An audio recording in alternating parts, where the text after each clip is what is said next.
Welcome back to Talking Dragon Age, the show where I talk about Dragon Age.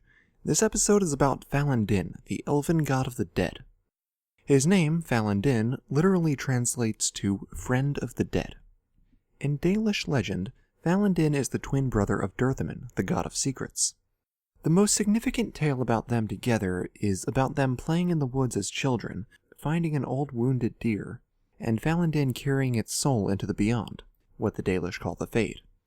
Durthamin couldn't follow for some reason, and only found them much later, after mastering two ravens known as Fear and Deceit. I'll talk more about that in his episode.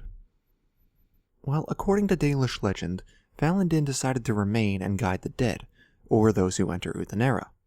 This is how he became the god of the dead. Solas paints a far bloodier picture. It is said Falon'Din's appetite for adulation was so great, he began wars to amass more worshippers.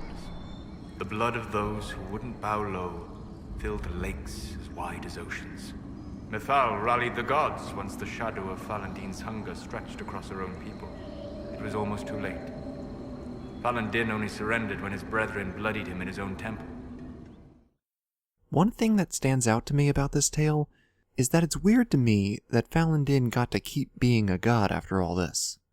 This guy got to remain among the Evanuris even though he... Wait. What if the Forgotten Ones were members of the Evanuris who committed crimes so terrible that they actually were cast out? Then perhaps took refuge in the void? Why am I just now thinking of this? Get it together, Cole! What the hell? Well, anyway, that's just a theory. I'm not even sure if I believe it. Back to Falon'Din, it is weird to me that he got to keep his power, or at least some of his power, after he was trying to conquer more than his share. There's no telling when this took place, but I am noticing something. Mythal is the one who rallied the gods. It is again weird to me that none of the others retaliated until she did.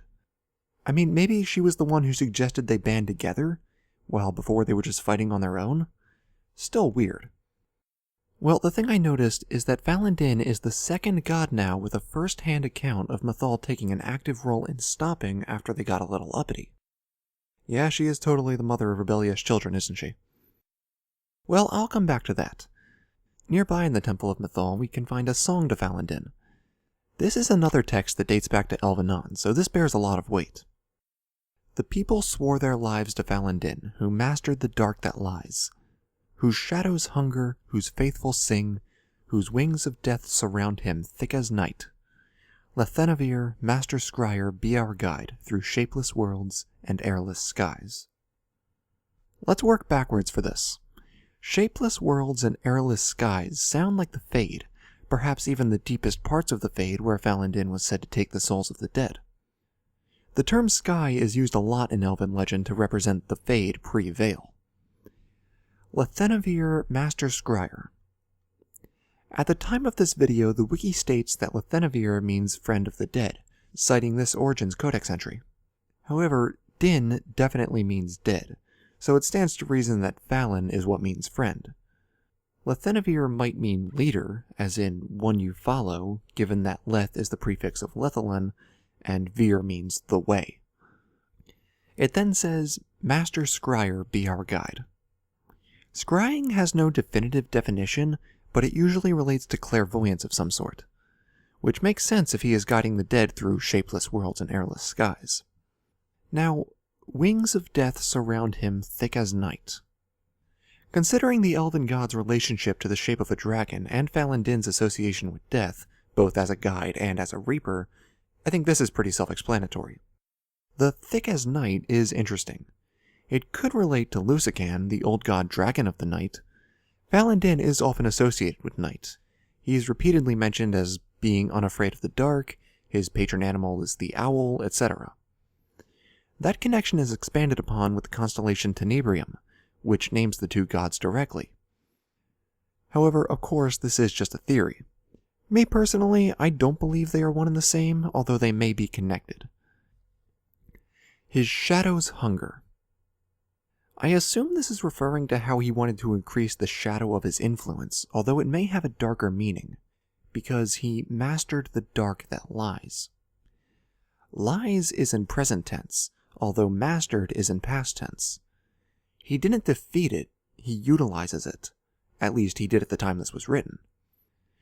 Now, darkness and the like is often associated with the Blight. As I talked about last time, Falon'Din is a prime suspect for being the second god to utilize the Blight as a weapon, with the first being Andual. The reason I say this is because we get a fair few stories that don't exactly paint him as a rational fellow. We have Solas' tale, which is a big one, and we have this one which talks about a duel with Elgranon. He seems to have ambition and arrogance in spades.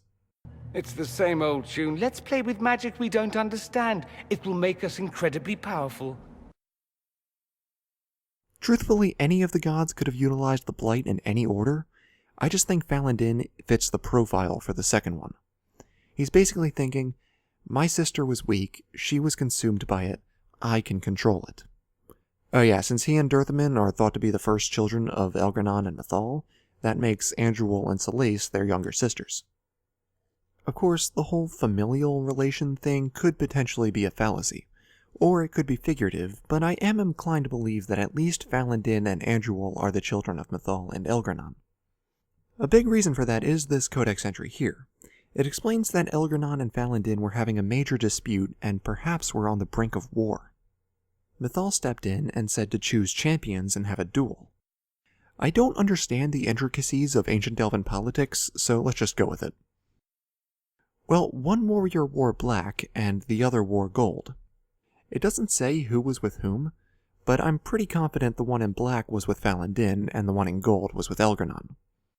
Now, this might be personal bias, but I can't shake the feeling that this is a battle between father and son. My father and I'm not going to go into detail, but if we were both God Kings, I can totally see this being us. That said, they could just be two rival God Kings. But I love the children fighting their parents idea they have going on here. Falon'Din fighting Elgranon, Andual fighting Mythal. Color me intrigued. So I feel like I've been all over the map so far, but I kind of don't want to rewrite the script, so let's tie up some loose ends and recap. Falon'Din was probably the second god to make use of the Blight. It probably didn't end well, but we don't have any more information. Some of the other gods likely got in on the action shortly after he started using it. Now, I do not believe every god was making use of it. Just some of them. I personally feel like Falon'Din is Elgranon's son. Regardless, given the tale that Solas tells us in the Temple of Mythal, that means Mythal humiliated both Andual and Falon'Din. That kind of seems like the beginning of a plot to remove her from power. And I think that's about it.